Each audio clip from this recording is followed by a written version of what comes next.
클래식 인물 열전. 손수연의 팡팡 스토리 클래식.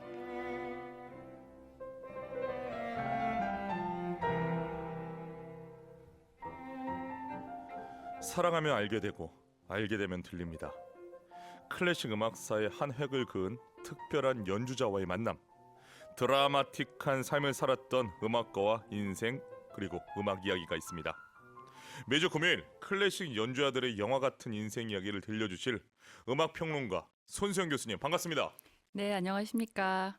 왜 제 얼굴 안 쳐다보십니까? 웃음이 나와서 쳐다볼 수가 없습니다. 어떻게 제 공연 오페라만 잘 보셨습니까? 아, 네, 정말 지난 주말에 네. 너무 좋은 공연을 보고 와서 일단은 정경 교수님께 감사드리고, 제가 수많은 클래식 음악 공연을 다니잖아요.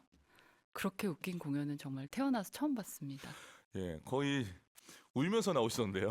저는 계속 내내 저분 뭐지? 이런 생각 계속하고 정말 유쾌하면서도 또 그 안에서 진정성 있는 어떤 메시지도 전달이 되는 좋은 공연이었다고 생각합니다. 저 엄청 긴장했어요. 교수님이 계셔가지고 펜을 10개 들고 오신다 하셨잖아요. 그래서 어떤 평론 또 나중에 쓸까? 너무 웃다가 예. 쓸 수도 없었습니다. 성공했습니다, 여러분. 고맙습니다. 앞으로도 기대해 주십시오. 아, 네, 정말 기대가 됩니다. 여러분들도 정경 교수님 공연은 한 번은 꼭 봐야 될 공연으로 제가 추천을 드리겠습니다. 감사합니다. 자, 마리아 칼라스에 이어서 레나타 테발디. 우리 청취자, 시청자 반응이 뜨겁습니다. 또 유튜브에 마리아 칼라스 딱 치면 우리 손수영 교수님 콘텐츠가 싹 올라가고 레나타 테발디 치면 싹 올라가는 게 제가 보여서 너무너무 기분이 좋습니다. 아이, 제가 여기 이렇게 정경의 클래식에 출연한 덕분에 유튜브 검색어에도 올라가게 되고 정말 너무나 영광입니다. 앞으로도 저도 많이 홍보하겠습니다. 감사합니다. 자, 오늘은 어떤 인생을 살았던 연주자와 만나게 됩니까? 정경 교수님 지난 토요일 공연이 너무너무 유쾌했잖아요. 네. 오늘 또 그 여세를 몰아서 네. 굉장히 어떤 유쾌했던 한 음악가와 만나보게 될 건데요. 네. 이분도 역시 어떤 마리아 칼라스와 굉장히 인연이 있는 그런 음악가입니다. 이탈리아 테너의 정통 계보를 잇는 테너 주세페 디 스테파노에 대해서 이야기를 해보려고 합니다. 주세페 디 스테파노. 그야말로 찬란한 목소리의 주인공 아닙니까? 네, 주세페 디 스테파노는 20세기의 가장 위대한 가수 중 한 명으로 알려져 있는데요. 네. 목소리의 빛깔, 또 어떤 자연스러운 표현력, 또 해석의 천재성이 어떤 독보적인 이탈리아 오페라 가수로서 전 세계에서 인정을 받고 있다고 할 수 있습니다. 까다롭기로 소문난 우리 손수연에게 이렇게 극찬을 받아도 되는 겁니까? 질투나는데요.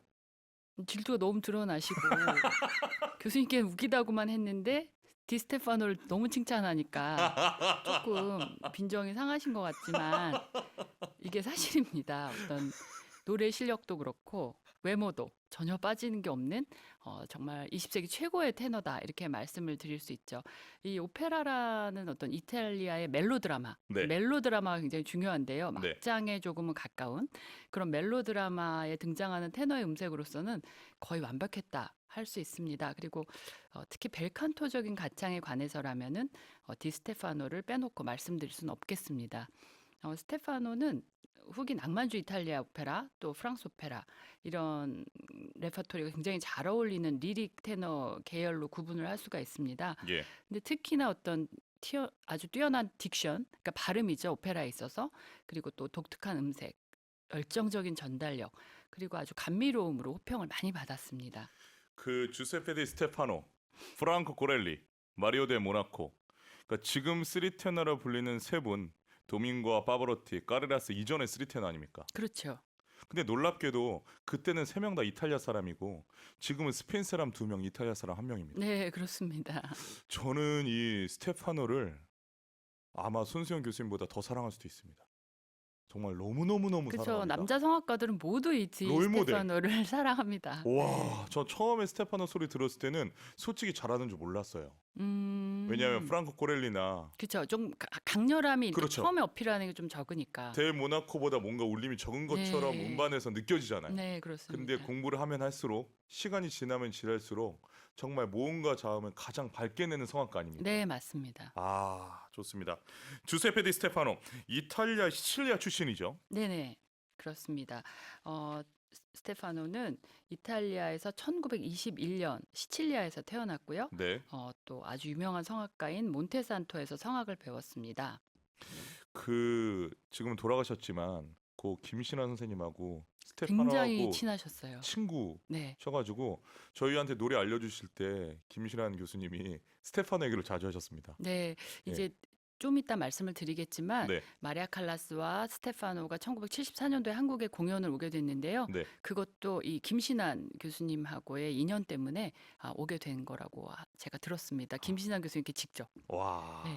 의미롭습니다. 자, 이탈리아 성악가에게 시칠리아 출신이라는 거 어떻게 좀 의미가 있는 겁니까? 성악가는 사실 몸이 악기잖아요. 네. 그러다 보니까는 굉장히 중요하다고 말씀을 드릴 수 있는데 이 마치 포도주가 그걸 때루아라고 하잖아요. 네. 어떤 와인이 씨를 뿌려서 성장한 지역에 영향을 받는 것처럼 성악가도 역시 그런 것 같습니다. 그래서 자기가 태어난 지역 또 그 조상의 핏줄, 환경 그런 유전적인 영향을 무시할 수는 없다고 생각합니다. 스테파노는 시칠리아에 태어나서 북부인 밀라노에서 성장을 하긴 했지만 여전히 그 시칠리아의 뜨거운 태양, 뭐 또 낙천적이고 또 여유로운 공기 이런 것에 영향을 굉장히 많이 받았다고 생각을 해서요. 그런 만큼 그런 눈부신 음색이 시칠리아의 민요를 부를 때 더 아주 가장 빛을 발한다고 생각합니다. 이야, 이 목소리가 이 지역, 우리나라 말로 하면 이 지연과 또 영향이 있다라는 그렇죠. 것이 네네. 우리나라도 그 남도 소리 하시는 분들은 아무래도 남도 맞아요. 지역 분들이 굉장히 많으시잖아요. 네. 그 지역의 억양이라든지 어떤 조상의 어떤 유전적 영향들 그런 것들이 굉장히 중요하게 작용을 하니까 성악가한테도 그거는 굉장히 많이 적용이 된다고 생각이 됩니다. 이탈리아에 있을 때 이런 이야기 자주 했습니다. 이 바다에 네네. 있으면 목이 좋다. 음, 바다 공기가 바다 공기가 예, 소금이 들어가 있어서 처음 들었는데요. 그렇습니까? 네. 네, 오늘 잘 바다 공기 배우셨네요. 목에 안 좋다고 제가 얘기 들었는데 피부에도 안 좋고. 아, 피부에는 안 좋은데 네. 목에 좋다고 그래서 성악 대가 선생님들이 그렇게 여름 휴가 때는 바닷가에 있으면서 목을 이렇게 충전한다 이런 얘기를 놀러 가고 싶어서 그런 거 아니에요? 제가 순진했습니다. 네. 아, 역시 예리하죠, 그 제가. 차가운 가슴으로 네. 이렇게 맥락을 끊어주셔서 정말 깊이 감사드립니다. 성악가 선생님들이 그런 핑계를 되게 멋지게 잘 만들어내시더라고요. 아, 그럼 여기서 디카프와 마주키의 오 솔레미오 테너 주세페 디 스테파노의 목소리로 감상하시겠습니다. 디카프와 마주키의 오 솔레미오 테너 주세페 디 스테파노 연주로 감상하셨습니다. 브라보! 아, 어떠세요? 네, 뭐 정말 너무나 노래를 특히 이탈리아 뭐 오솔레미오라든지 산타루치아 이런 노래는 네, 진짜 디스테파노의 목소리를 들어야 제맛이다. 뭐 이런 생각이 늘 하고 있습니다.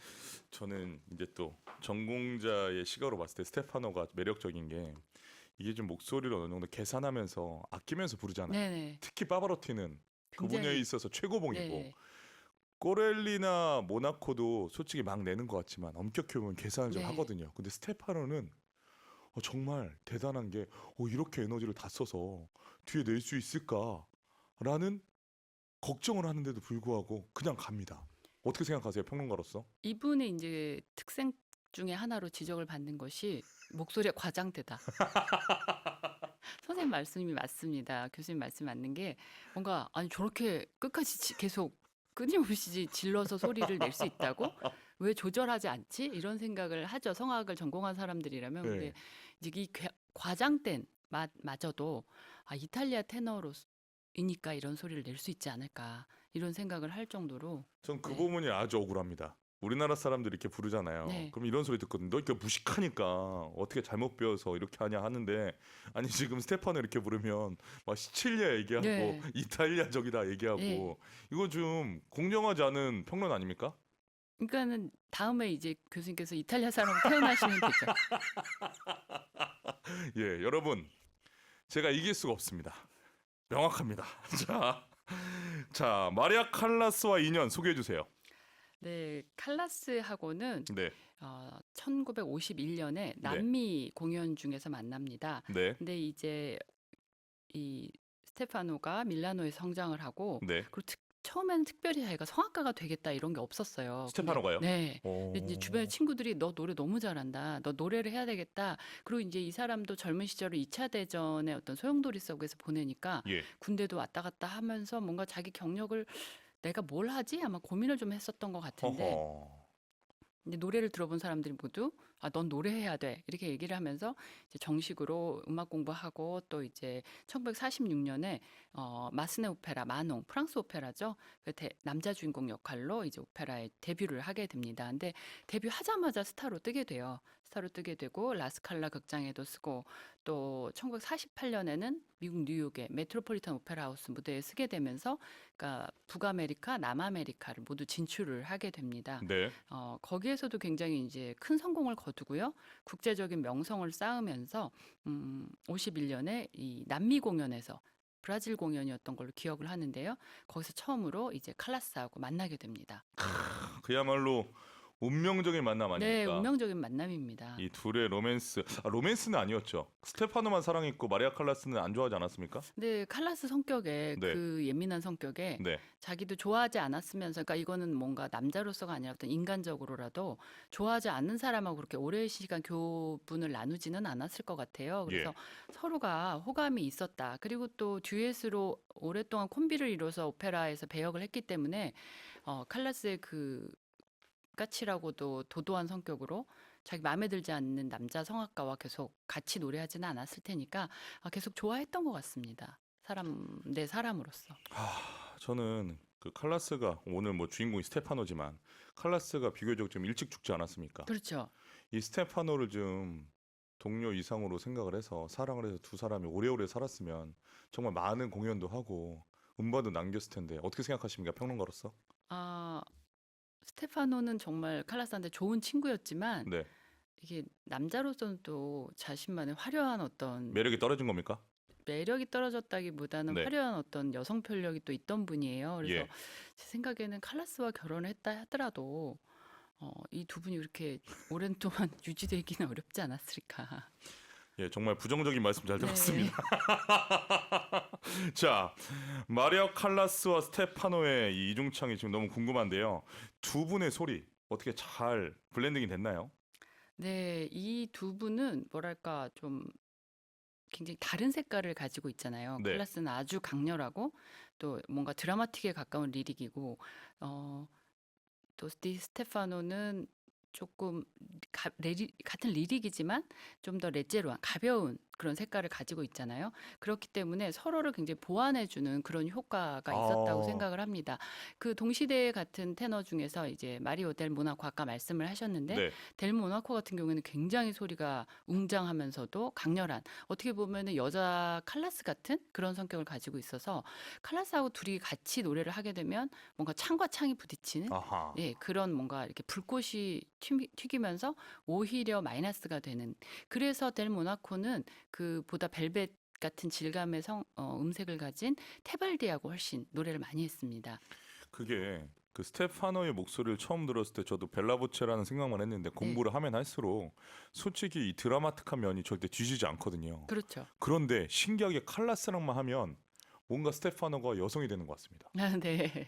그런 느낌이 듭니다. 네, 뭔가 서로를 예. 보완해주는 관계였다. 그러니까 배려를 많이 해준다는 느낌이 들고 네네네. 데모나코는 칼라스고 누구건 뭔가 이겨야지 이제 직성이 풀리는. 뭔가 네. 무대를 싸움으로 생각하는 느낌이 네. 없잖아. 그렇죠. 있지 않나. 그렇기 때문에 테발디의 어떤 부드러운 음색으로 예. 이 델 모나코의 좀 날카로운 소리를 감싸주는 예. 그런 것들이 있었고 또 반대로 칼라스의 이런 강한 개성을 또 이 스테파노가 조금 부드럽게 감싸주면서 나가는 그런 좋은 파트너십이 이루어지지 않았나 이런 생각을 하게 됩니다. 어서 두 분이 부른 노래를 듣고 싶은데요. 오늘 어떤 노래 소개해 주실 겁니까? 네, 이 두 분이 이제 그 라스칼라 오페라의 전성기를 이끌었다 해도 과언이 아닌데요. 네. 그 중에서도 이 베르디 오페라 라트라비아타 중에서 비올레타 그리고 또 남자 주인공인 알프레도 역할을 맡아서 대성공을 거두게 됩니다. 지금 이제 들어보실 곡은 베르디 오페라 라트라비아타 중에서 파리지오 까라 파리로 갑시다 내 사랑아 하게 되는 그런 노래입니다. 네, 여러분 멕시코 공연 실황입니다. 베르디 오페라 라트라비아타 중에서 파리지오 까라 파리로 내 사랑. 소프라노 마리아 칼라스, 테너 주세페 데 스테파노가 노래합니다. 베르디 오페라 라트라비아타 중에서 파리지오 까라 파리로 내 사랑 소프라노 마리아 칼라스 테너 주세페 디 스테파노가 연주를 했습니다. 자, 이 듀엣 어떻게 생각하세요? 네, 진짜 뭔가 좀 어울리지 않을 것 같은데 이 두 네, 사람이 그리고 사실 칼라스는 키가 굉장히 크고 네, 스테파노 키가 별로 크지 않아서 네. 이게 뭐 이렇게 지금 아까 교수님께서 남녀가 좀 바뀐 건가 이렇게도 말씀을 하셨지만 특히나 이제 칼라스는 존재감이 굉장히 강렬한 성악가잖아요. 근데 스테파노는 그걸 그렇게 크게 개의치 않는 그런 성품이었던 것 같아요. 그러니까 살아남을 수 있는 것 같아요. 예, 신경 쓰지 않았죠, 별로. 별로 신경 쓰지 않았어요. 더 돋보여도 나는 상관없다. 네, 예, 칼라스가 더 돋보여도 상관이 없고, 네. 뭐 자기가 꼭 칼라스를 뒷받침해줘야겠다 이런 것들이 있었던 건 아니지만 그런 것에 대해서 크게 뭐 개의를 하지 않았기 때문에 오히려 이 두 분이 더 양쪽의 자리에서 빛나지 않았나 이런 생각을 합니다. 아, 네, 그 스테파노는 지금 들으신 대로 음색이 되게 좀 따스하면서도 굉장히 뭔가 본인 성품도 그렇고 낙천적인 그런 기운이 무한 있잖아요. 긍정이 그렇죠. 느껴지죠. 무한 네. 긍정이 느껴집니다. 네.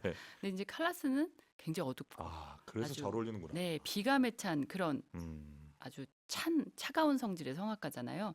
그래서 이게 어떻게 보면 전혀 다르기 때문에 약간 그런 보색 대비, 색깔에 있어서의 보색의 대비라고 할까요? 그런 점들이 이 두 사람의 노래를 서로 더 효과를 극대화시켜주는 그런 시너지 효과가 났다. 이렇게 말씀을 드려줄 수 있겠습니다. 자, 마리아 칼라스가 지난번에 말씀해 주신 것처럼 1회 때 말씀해 주신 것처럼 좀 힘든 시기가 있었을 때 노래를 못할 때 그야말로 따뜻하게 손을 내밀은 사람이 스테판 아닙니까? 네네, 그렇습니다. 그 칼라스가 저번 칼라스 편에서도 말씀을 드렸었지만 42살에 은퇴를 하게 아, 말도 돼요. 안 돼. 네, 그러니까 성악가로서는 어쩌면 이제 최전성기. 정점이 예. 시작이 되는 그 순간부터 은퇴를 합니다. 뭐 여러 가지 이유가 있었죠. 개인적인 사생활의 문제도 있고 또 너무나 혹사를 했기 때문에 이 성대가 빨리 노쇠한 것 그리고 또 이제 다이어트 굉장히 급격하게 했잖아요. 그러니까 정말 체중을 너무 짧은 시간에 빨리 줄였기 때문에 몸에도 무리가 갔고 하여튼 여러 가지 이유로 칼라스는 42살에는 이제 은퇴를 선언을 하게 되고 어떻게 보면 약간 칩거에 들어갑니다. 네. 왜냐면은 본인이 뭘 할지를 몰랐던 것 같아요. 더 음. 이상 어떤 세계적인 오페라 무대에 서지 못했을 때 나는 뭘 하지? 오로지 오페라 가수만을 바라보고 살아온 여성이었기 때문에 또 그렇다고 어떤 가정이 또 따로 있었던 것도 아니고요. 그랬던 칼라스한테 스테파노가 이제 다시 연락을 해서 이러지 말고 이제 오페라는 그만하고 우리 리사이틀 같이 투어 콘서트를 다니자. 네, 전 세계를 돌아다니면서 여행도 하고 또 같이 공연도 하고 어떤 팬들의 박수를 우리가 다시 한번 누려보자라는 어떤 제안을 하면서 또 칼라스가 굉장히 예민한 성격이라고 말씀을 드렸는데요. 그걸 제안에 응한 걸 보니까 칼라스도 싫지 않았던 것 같습니다. 그렇게 해서 이제 두 사람은 월드 투어에 이제 리사이틀을 많이 돌아다니게 됩니다. 그 부분이 우리 삶에서 참 중요한 것 같아요. 네, 이게 뭔가 좋을 때는 주변에 사람이 들끓지 않습니까? 그렇죠. 하지만 아무리 유명하고 아무리 저명한 사람도 시리에 빠지고 힘들 때 손을 먼저 내미는 사람, 그런 사람이 정말 친구가 아닐까. 그렇죠. 그 힘든 사람에게 손을 내밀어 주는 게 우리 지금 손수연의 팡팡 클래식 스토리 클래식을 말씀하실 때 처음 시그널 뮤직이 오페라 마술피리에 나오는 파파게노의 네. 네, 아리아잖아요. 그 파파게노 효과라고 얘기하는데 굉장히 시리와 절망에 빠져 있는 사람한테 아이 지금 이 시간이 지나갈 거야 이렇게 손을 내밀어 주는 게 파파게노 효과라고 얘기를 하더라고요. 그러니까 스테파노는 칼라스에게 어떤 파파게노 효과를 주었던 사람이 아닐까. 그래도 한 다시 10년 정도 오페라 무대에서 아니면은 뭐 오페라는 아니지만 그런 음악 무대에서 노래를 할 수 있게끔 용기를 북돋아주고 무대 밖으로 이끌어내준 사람이 아닌가 이런 생각을 합니다. 아, 그렇습니다. 자, 주세페 디 스테파노, 마리아 칼라스와 함께 우리나라에도 내한하지 않았습니까? 네, 그렇습니다. 이 두 사람이 듀오 리사이트를 다니면서 1974년에는 한국을 방문했는데요. 사실 그때 한국에는 제대로 된 공연장이 어, 없어가지고 당시에 이화여대 강당에서 노래를 하게 됐다고 합니다. 근데 이제 그 당시에 거기를 갔던 분의 말씀을 들어보니까 지금은 없어졌지만 이화여대 정문 앞에 이제 기찻길이 그렇죠. 있었잖아요. 네, 맞아요. 그래서 기억나요? 그 칼라스가 노래를 할 때 기차가 아, 경적을 울리면서 지나갔다고 해요. 성악가 입장에서는 너무나 끔찍한 순간이라고 지금 정경 교수님께서 막 얼굴을 감싸쥐고 계시는데요. 생각만 해도 좀 너무나 참사다 이렇게 생각이 되시죠? 아, 그래서 저 그 스토리도 알고 있습니다. 정경화 네네. 선생님이 지금 말씀하신 예, 바이올리니스트. 이대 강당에서 연주를 하는데 그 정경화 선생님 어머니께서 그 네. 철도길 한가운데서 기차를 막고 있었잖아요. 아이 그거는 정말 너무 위험한 행동 한 아니실까요? 시간 넘게. 저 세상에. 그 얘기를 듣고 와, 정말 잘 될 수밖에 없겠구나. 네, 그 그렇죠. 정도의 본인 딸에 대한 연주에 대한 사랑. 네, 자녀들의 그 헌신적인 뒷받침 아, 굉장히 제가 유명하니까. 74년도 있었다면 제가 철도를 막았을 아유, 텐데. 맞고도 남으시죠, 가셔가지고. 네, 뭐, 그런 칼라스는 이제 그런 어머니도 안 계셨고 네. 그러다 보니까 이제 그런저런 해프닝들이 있었습니다. 그래서 이제 두 아, 분 다 칼라스도 그렇고 디스테파노도 그렇고 조금 전성기를 지나서 우리나라에 왔다는 게 좀 아쉽기는 하지만 그래도 어찌 됐거나 이 두 분의 어떤 전설적인 명콤비를 그 당시에 어, 대한민국에서 실제 라이브로 들을 수 있었다는 게 굉장히 특별하다 이런 생각이 듭니다. 그런 거 생각해보면 우리나라 정말 대단한 나라가 됐어요. 그렇죠. 대단한 나라가 스테파노와 됐습니다. 칼라스가 왔는데 변변찮은 극장이 없어서 네, 대학교 대강당에서 연주를 했는데 지금은 전 세계 지금 세계 3대 오케스트라가 다 한 달 오고 안에 우리나라에 다 오지 네. 않습니까? 세계적인 성악가들이 반드시 예. 거쳐가는 그런 무대가 됐죠. 아, 참 여러분 우리나라 대단합니다. 여기서 바로 듣겠습니다. 푸치니 오페라 토스카 중에서 까바라도시아리아 에루체반네 스텔레 별은 빛나건만 테너 주세페 디 스테파노의 목소리로 감상하시겠습니다. 푸치니 오페라 토스카 중 까바라도시아리아 에루체반네 스텔레 테너 주세페 디 스테파노의 연주로 감상했습니다. 이 아리아 정말 너무 아름답잖아요. 네, 또 슬픈 내용이지만 아름답잖아요. 그렇죠. 그리고 좀 중간에 뭔가 이렇게 관객들의 긴장감을 좀 누그러뜨리기 위해서 푸치니가 이거를 넣었다고 볼 수 있는데요. 네. 그래서 이제 사실은 앞뒤가 너무 지금 상황이 긴박한데도 이 음악 자체는 너무나 서정적이고 아름답기 때문에 관객들이 좀 거기서 긴장을 좀 이완할 수 있는 그런 효과를 주고 있다고 생각합니다. 특히나 이제 아까 라트라비아타가 이제 두 명콤비의 시작이었다 하는데 이 토스카도 역시 라스칼라 극장에서 칼라스와 또 주세페 디 스테파노의 어떤 명콤비 오페라로 남아 있습니다. 아, 이 칼라스는 트라비아타도 대단하지만 토스카는 또 그의 시그니처죠. 그냥 네. 그냥 그 존재 아닙니까? 네, 존재 그 자체죠. 예. 그런데 저는 결코 이 스테파노가 밀린다고 생각하지 않습니다. 그렇죠. 예. 네. 결코 밀리지 않는데 칼라스가 아무래도 프리마돈나다 보니까 주목을 받는 거고 오늘 여러분 들으신 에루체몰레 스텔레뿐만 아니라 오프닝에 나오는 레컨디 따르모니아도 꼭 들어보셨으면 좋겠습니다. 네, 이 예. 처음 시작할 때 사실은 이제 카라스는 조금 뒤에 나오고 예. 이 오페라를 끌고 나가는 것이 남자 주인공인 까바라도시인데요. 거기에 이제 그 오묘한 조화로다라는 이제 그 까바라도시 아리아가 나오는데 이것도 굉장히 절창입니다. 네. 그래서 오늘은 제가 가져오지 않았지만 디스테파노의 음성으로 반드시 한번 꼭 들어보시기를 추천드리겠습니다. 아, 우리 또 음악 평론가 손수영 교수님 추천해 주셨으니까 여러분 꼭 들어보시기 바랍니다. 이렇게 아름다운 목소리의 스테파노 좀 이른 나이에 목에 좀 탈이 오기 시작하지 않았습니까? 근데 이제 이게 제가 이렇게 우리 정글 클래식 코너를 하려고도 조사를 이렇게 해보니까 네. 저도 이렇게 특별히 느끼지 않았는데 그 50년대, 60년대의 그런 전설적인 성악가들이 생각보다 다 일찍 목에 무리가 가면서 은퇴가 좀 빨랐어요. 지난 시간에 말씀을 드렸던 테발디도 그렇고 이 왜 이럴까 했더니 이제 이분들이 너무 잘하잖아요. 그러니까 정말 마치 그 프로야구 선수들이 혹사하는 네, 것처럼. 혹사하는 것처럼 이분들도 아무리 정말 천부적인 재능을 타고난 성악가라도 조금 조심하면서 갔어야 되는데 정말 아끼지 않고 막 전 세계를 누볐던 것 같아요. 그러니까 이게 몸이 아끼다 보니까 결국은 탈이 나서 이 다 어떤 음성의 쇠퇴가 조금 빨리 왔다 이런 생각이 들더라고요. 그래서 제가 탈이 안 오는군요. 네, 안 와요. 예, 절대 안 와요. 저는 네. 정말 계속 연주를 해도 탈이 안 옵니다. 교수님은 말씀을 너무 많이 하셔가지고 탈이 날 수 있습니다. 노래보다도. 콘서트에서도 성악가가 이렇게 말을 많이 재미있게 하는 경우를 처음 봤습니다. 제가 이번에도 느꼈는데요. 아, 저분 정말 타고난 달란트가 많다 이런 생각했습니다. 예, 스테판으로 넘어가도록 하겠습니다. 자, 그다음 곡 듣기 전에 스테파노가 그 불행한 사고로 세상을 떠나는 이야기를 좀 듣고 싶은데요. 네, 지금 사실 교수님 갑자기 정색하시면서 왜냐하면 스테파노 죽는 얘기를 해야 되는데. 진지한 얘기로 네. 전환하시는데 네. 이제 그 전에 조금 이 스테파노가 왜 목에 쇠퇴가 이렇게 빨리 왔는가를 분석을 해보면 아, 거기 아직 안 지나갔습니까? 네, 지금 예. 정신 조금 없으신 것 이제 같은데 빨리빨리 좀 했으면 좋겠습니다. 네, 예. 네, 알겠습니다. 네. 빨리 하고 가겠습니다.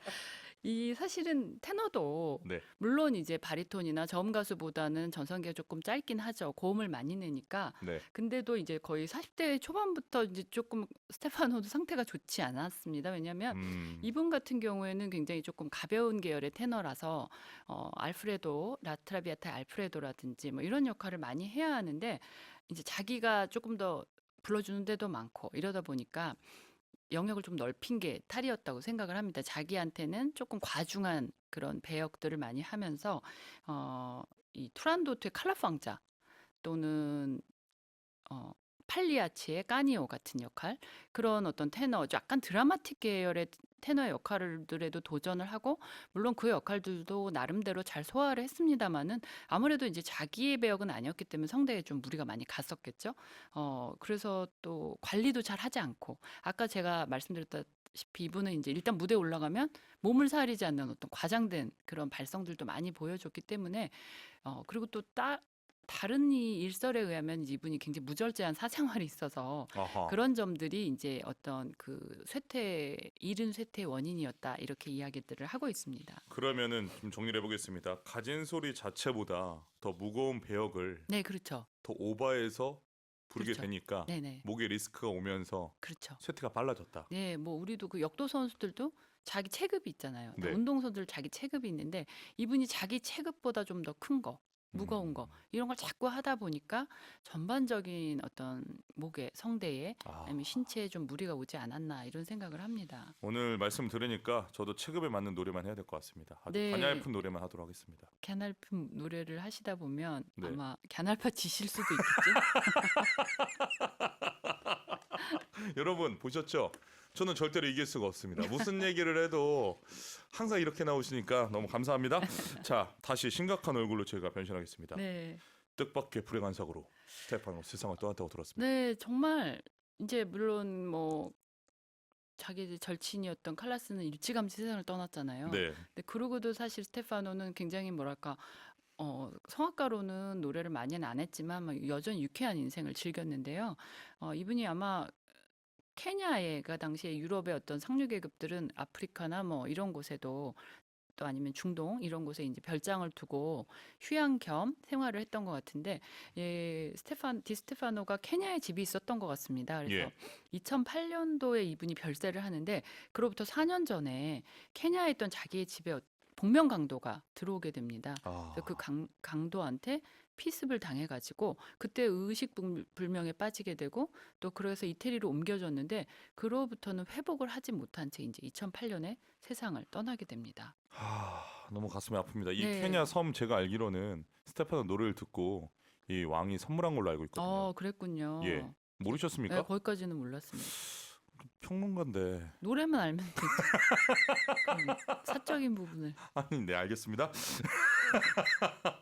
자, 스테파노가 이 피습당했다라는 부분은 저는 예전에도 읽었는데 오늘 다시 알게 되니까 너무 가슴이 아프네요. 네, 참 사실 사람이 이런 일을 겪는 게 쉬운 건 아니잖아요. 굉장히 드문 경우인데 그런 어떤 끔찍한 일을 당하게 되니까 마치 진짜 자기가 출연했던 오페라의 주인공들 그러니까요. 같은 그런 삶을 살았다고 볼 수 있겠죠. 비극 오페라의 한 장면 같습니다. 네, 그렇습니다. 자, 여기서 푸치니 오페라 라보엠 중에서 로돌페 아리아 게자리다 마니나 그대의 찬손 테너 주세페 디 스테파노의 목소리로 감상하시겠습니다. 푸치니 오페라 라보엠 중에서 로돌페 아리아 게자리다 마니나 그대의 찬손 테너 주세페 디 스테파노가 연주했습니다. 궁금한 게 있습니다. 파바로티가 스테파노 때문에 아버지에게 뺨을 맞았다. 무슨 일입니까? 네, 그 엘리코 카루소 네. 또 베냐미노 질리 그다음에 주세페 디 스테파노로 이어지는 어떤 정통 이탈리아 테너의 계보의 진정한 계승자가 사실 루치아노 파바로티잖아요. 네. 네, 근데 이제 이 파바로티는 정말 공공 장소에서 항상 자기가 디스테파노 가장 존경한다, 너무 좋아한다라는 의견을 많이 밝혔었습니다. 어, 자기의 우상이다 이렇게 말할 정도로 네. 정말 뭔가 워너비였다라는 생각이 드는데요. 그런데요. 네, 그런데 이 파바로티 아버지는 베냐미노 진리를 너무너무 좋아하셨대요. 그런데요. 네, 그래서 자기 아들이 진리보다 스테파노가 더 뛰어난 성악가다. 나는 이 사람이 더 좋다 얘기하니까 아버지가 격분하셔서 아들의 뺨을 단 한 번 일생에 유일하게 때리셨다고 합니다. 정말 이탈리아 사람들다운 생활이 아니다. 와. 네, 이렇게 말씀을 드릴 수 있겠습니다. 아니 파바로티 아버지는 합창단어로 네, 맞습니다. 활동했잖아요. 네, 근데 전공자는 아니고 자기 아들이 네, 파바로티인데 네, 까루소, 진리, 스테파노, 파노. 파바로티의 계보로 있는 파바로티의 아들인데 네, 자기 아들인데 스테파노를 좋아한다고 진리보다 스테파노를 좋아한다고 뺨때를 때렸다. 네, 뺨을 때렸다고 정말 와. 유일하게 딱 한 번 아버지한테 맞았다. 라고 했는데 그때가 내가 진리보다 스테파노를 더 좋아했다고 했기 때문이다. 근데 이렇게 좀 이해가 안 되는 게 얘기했습니다. 네, 파바로티의 가장 유명한 노래가 너무 많이 있지만 그 중에서도 하나가 카루소 아닙니까? 그렇죠. 스테파노 없잖아요. 스테파노도 사실 파바로티가 좀 오래 살았다면 만들었을 수 있겠죠. 근데 생각보다 네. 정말 빨리 돌아가셨기 때문에 음. 네, 그래서 아직 안 나오고 끝나버리지 않았나 이런 생각이 드는데요. 예, 교수님. 저희의 그 대화가 이 음악가들의 인물 열전도 재밌지만 저희의 이런 뒷얘기가 너무 재밌다라는 그 댓글을 제가 많이 봤습니다. 그래서 제가 지금 음악 분석을 많이 해서 알려드려야지 생각했는데 네. 점점 뭔가 예. 스캔들에 치중하게 되는 것 같아서 예. 조금 더 제가 좀 정신을 차리시기 바랍니다. 네, 좀 더 정신을 차리고 예. 좀 이렇게 음악가들의 어떤 연주, 네. 그다음에 어떤 음악적인 특성 이런 것들에 대해서 좀 더 집중을 해서 자료를 준비하도록 하겠습니다. 네, 역시 예능으로 다가갔는데 다큐 대답 고맙습니다. 자, 다음 주에는 어떤 음악가입니까? 성악가를 한 3주 정도 들으셨는데요. 네. 다음 주에는 이탈리아의 정말 명지휘자, 또 이분들하고 다 인연이 있죠. 지휘자 아르투로 토스카니니에 대해서 말씀드리도록 하겠습니다. 토스카니니 기대하고 있겠습니다. 네. 한 주 동안 건강하시고 다음 주에 뵙겠습니다. 네, 감사합니다. 다음 오늘 주에 뵙겠습니다. 고맙습니다. 네. 오늘 손수연의 팡팡 스토리 클래식에서는 테너 주세페 디 스테파노의 인생 스토리로 함께했습니다.